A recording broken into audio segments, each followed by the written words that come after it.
The storm had been brewing for 3 days, turning the usually pristine waters around the Keyhole Marine Research Station into a churning cauldron of foam and fury. Dr. Maya. Chen pressed her face against the reinforced glass of her laboratory. Watching sheets of rain slash across the volcanic coastline, the weather monitoring system showed the worst was yet to come. Perfect timing for a solo research week, she muttered, adjusting her rain slicker. The rest of the team had evacuated to the mainland, but Maya had volunteered to stay behind and monitor the coral restoration project. Someone needed to ensure the delicate reef system survived the storm's assault. Thunder cracked overhead as she stepped into the howling wind.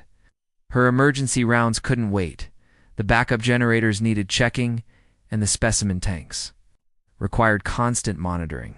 She struggled against the gale toward the tidal pools. A flash of light streaked across the sky, too bright and too controlled to be lightning. The object struck the water with a sound like breaking crystal, sending bioluminescent waves racing across the dark ocean. Maya's scientific mind immediately cataloged the impossible.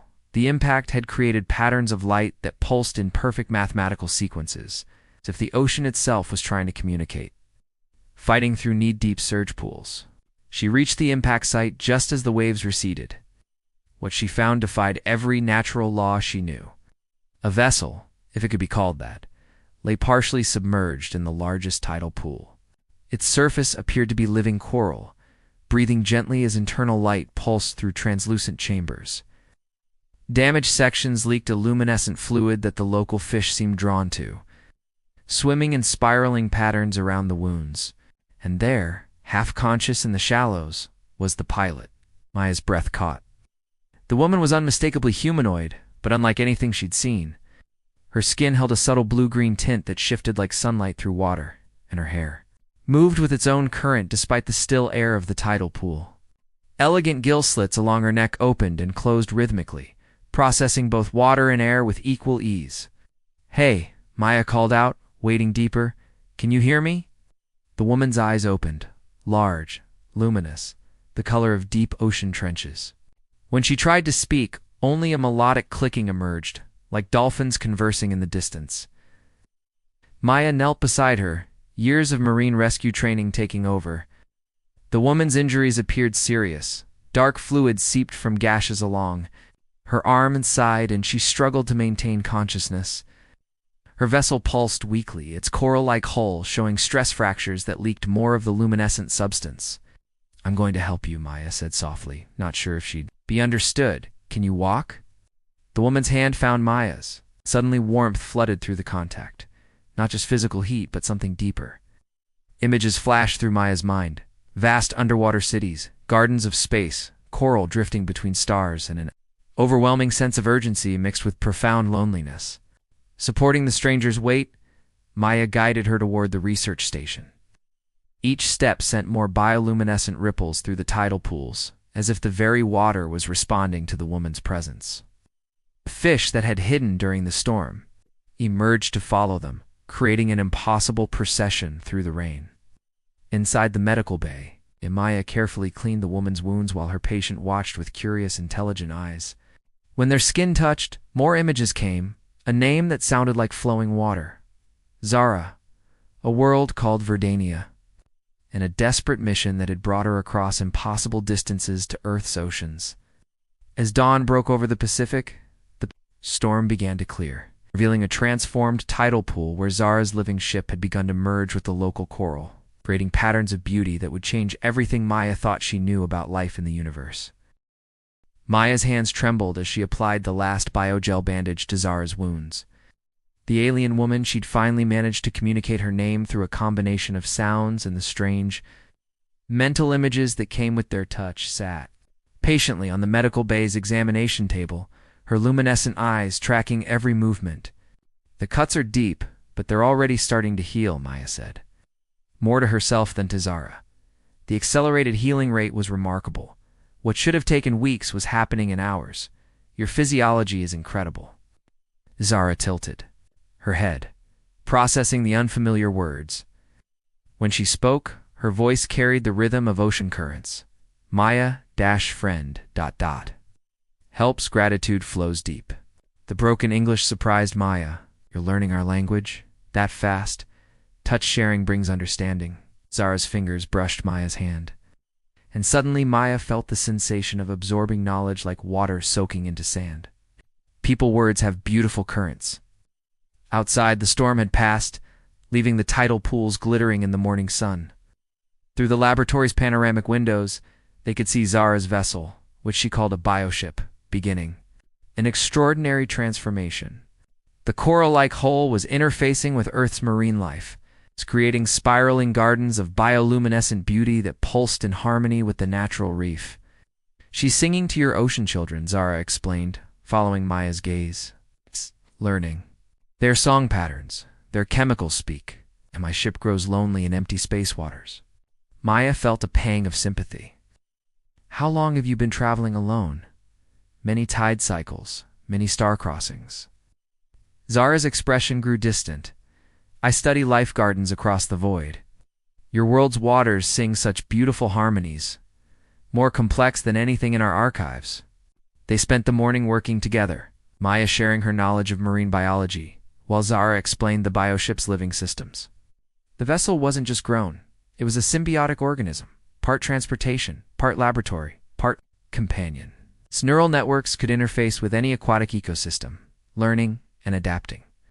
On Verdania, we grow our technology, Zara said, her hands dancing through the water-filled specimen tanks. Wherever she touched, the coral samples began to glow, responding to her presence. Ships, buildings, tools, all living, all connected, to the great reef cities that span our continental shelves. Maya watched in fascination as Zara's bioship extended delicate tendrils into the research station's seawater intake, creating a living connection between the vessel and the laboratory. The filtered water began to shimmer with beneficial microorganisms that strengthened the captive coral specimens. This is incredible, Maya breathed. We're healing our damaged reef systems just by being here. Their eyes met across the tank, and Maya felt that warm current of connection again. This time it carried emotions rather than images. Zara's wonder at Earth's biodiversity, her appreciation for Maya's careful attention to ocean health, and something deeper that made Maya's pulse quicken. You care for water life as we do? Zara said softly. Your heart currents flow clean and strong. The afternoon brought their first real collaboration. Using Zara's bioship as a living laboratory, they began mapping the genetic diversity of the local reef system. The ship's coral hull interfaced directly with the marine ecosystem, gathering data in ways Maya had never imagined possible. Watch, Zara said, placing her hand on a control surface that looked like living brain coral. Ow. The bioship pulsed, and suddenly the water around them erupted in swirling galaxies of plankton, each species glowing in different colors as the ship's sensors cataloged their genetic signatures. Maya gasped. It's like the ocean is painting itself. Beauty and knowledge flow as one current, Zara agreed, moving closer to Maya at the observation window. On Verdania, we believe understanding without appreciation creates dead knowledge. It's evening. Approached, Maya found herself reluctant to leave Zara alone with the bioship. The alien woman seemed to sense her hesitation. Will you share an evening meal with me? Zara asked. I have food pods from my world, and your ship's chemistry systems could prepare them safely for your biology. They ate together on the station's observation deck, watching the bioship's light show play across the reef below. Zara's food tasted like the essence of ocean currents, complex, alien, but somehow familiar. With each shared glance and gentle touch, Maya felt herself being pulled into currents she'd never experienced. Tomorrow, Zara said, her bioluminescent patterns flickering with contentment, I will show you how my ship dreams with your coral children. The partnership will create new forms of beauty. Maya smiled, her hand finding Zara's in the gathering. Darkness. I'd like that very much. Below them, the bioship pulsed in rhythm with their joined heartbeats, its living light painting love songs across the Pacific waters. Maya woke before dawn, her dreams filled with swirling currents and bioluminescent gardens that seemed more real than memory. Through her window, she could see Zara's bioship had grown during the night. Its coral hull now spanning nearly half the research lagoon.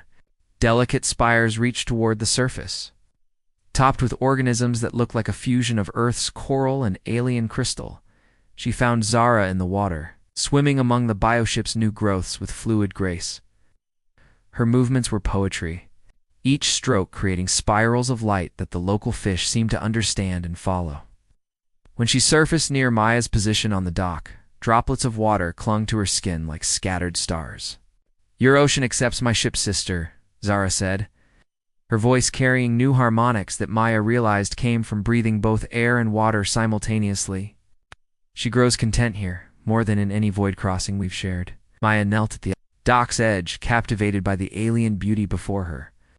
"She's not the only one growing content," she said softly. Zara's luminescent patterns shifted to warmer hues as she pulled herself from the water in one fluid motion. Water streamed from her form without seeming to make her wet, as if the ocean was reluctant to let her go. "There is something I must share with you," Zara said, her expression growing serious. "My presence here, it carries dangers beyond storm weather." Over breakfast, Zara revealed the truth. She wasn't just a researcher, she was a refugee. On Verdania, the governing Reef councils had declared her work heretical. Her studies of alien ecosystems threatened their doctrine of biopurity, the belief that Verdanian life was the pinnacle of natural evolution. "I documented 17 worlds where life exceeded our complexity," Zara explained, her hands creating gentle currents in her water glass. "Ecosystems that taught new forms of symbiosis, new songs of chemical communication. The councils declared my findings impossible. When I refused to destroy my research, they branded me a corrupted current." Maya reached across the table, covering Zara's hand with her own. The touch brought flashes of memory, Verdanian enforcers destroying bioships, searchers disappearing into the deep trenches, civilization so convinced of its superiority that it feared learning from others. "That's why you were alone in space," Maya said. "You were running, swimming toward truth, instead of away from it," Zara corrected. "Your world's oceans sing complexities that make our greatest reef cities seem like simple coral buds." "The partnership between your ship and our marine life proves it." They spent the morning diving together, Zara guiding Maya through waters transformed by the bioship's presence. Schools of fish swam in impossible formations, their movements coordinated by chemical signals the bioship helped translate between species. Coral polyps that had been bleached and dying now pulsed with renewed life, their symbiotic algae enhanced by Verdanian biochemistry. "It's like the reef is learning to communicate with itself more efficiently," Maya marveled, watching a group of sea turtles coordinate their feeding patterns with mathematical precision. "Life seeks greater harmony when barriers between species dissolve," Zara replied, her words creating visible bubbles that seemed to carry meaning to the surrounding marine life. "Your people have a word, symbiosis? We call it current joining?" Yes. They floated together in the underwater garden. Zara's hand found Maya's. This time, the connection was deeper than shared images. It was pure emotion, warm and electric as tropical currents. Maya felt herself drowning in sensations she'd never experienced, desires as vast as the ocean itself. "Zara," she whispered, the name feeling like prayer. Their first kiss happened 30 feet below the surface, surrounded by a galaxy of bioluminescent organisms that pulsed in rhythm with their heartbeats. Maya should have needed air, but somehow Zara's touch sustained her, filling her lungs with liquid light that tasted of alien seas and infinite possibility. When they finally surfaced, the sun was setting, painting the sky in colors that matched the living light show below.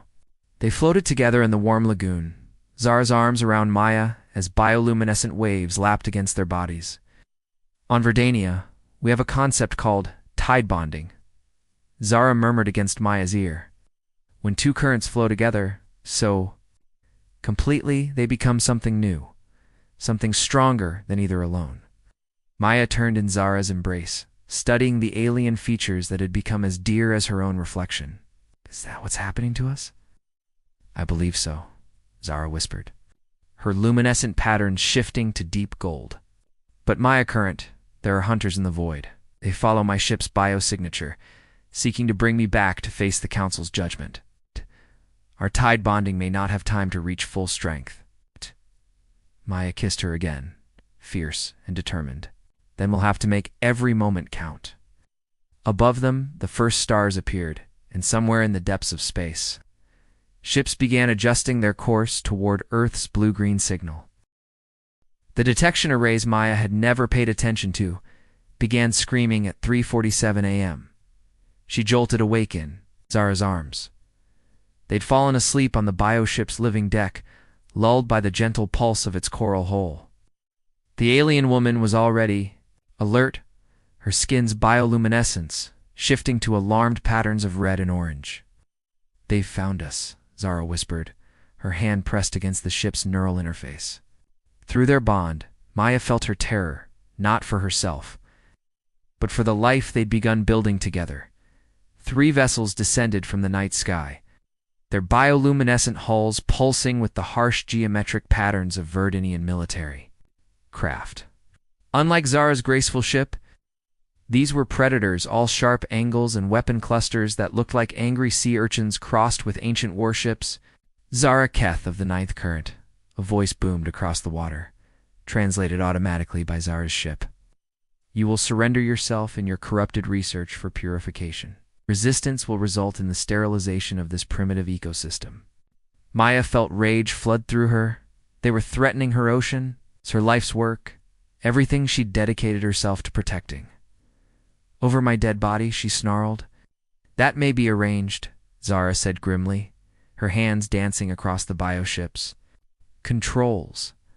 But perhaps we can create other currents." "Maya Hart, your research station. Does it have emergency protocols for marine protection? Tsunami warnings, oil spill responses, ... Maya's mind raced. "Wait, I have something better. The Coral Restoration Project uses acoustic arrays to encourage polyp settlement. If we could amplify those signals..." They worked frantically as the hunter ships took positions around the lagoon. Zara's bioship extended neural tendrils to interface with every piece of marine equipment in the research station, while Maya programmed the acoustic arrays to broadcast the complex harmonic patterns she'd learned from their underwater explorations. "What are you doing?" demanded the lead hunter as the water around them began to glow. The first dolphins arrived within minutes, drawn by calls that spoke to something deeper than instinct. Then came the whales, first the locals, then others from far across the Pacific, their songs joining the bioship's symphony. Schools of fish began forming massive protective barriers around the lagoon. Their movements coordinated by chemical signals the bioship amplified and translated. "Impossible," breathed one of the hunters. "Primitive life cannot achieve such coordination without proper neural interfaces." "That's where you're wrong," Maya called out, her arm around Zara as they stood on the bioship's command deck. "It Earth's marine life has been coordinating for millions of years. You just never learned to listen." "Back?" The bioship's response was magnificent. Drawing power from its symbiosis with the coral reef, it projected a holographic display that filled the lagoon images of Earth's marine ecosystems in all their complexity, showing the intricate web of relationships that connected every organism, from plankton to great whales. "This is our answer to your biopurity doctrine," Zara declared, her voice carrying across the water through the ship's communications. True purity lies not in isolation, but in perfect integration. Touch, watch, and learn." The coral reef beneath them began to sing, literally sing, its polyps vibrating in harmony as the bioship translated their chemical communications into audible frequencies. The hunter ship's occupants fell silent, their instruments detecting patterns of biological complexity that exceeded anything in their databases. As the display reached its crescendo, Zara pulled Maya close. Their kiss was desperate, passionate, tasting of salt water and shared futures that might be stolen from them.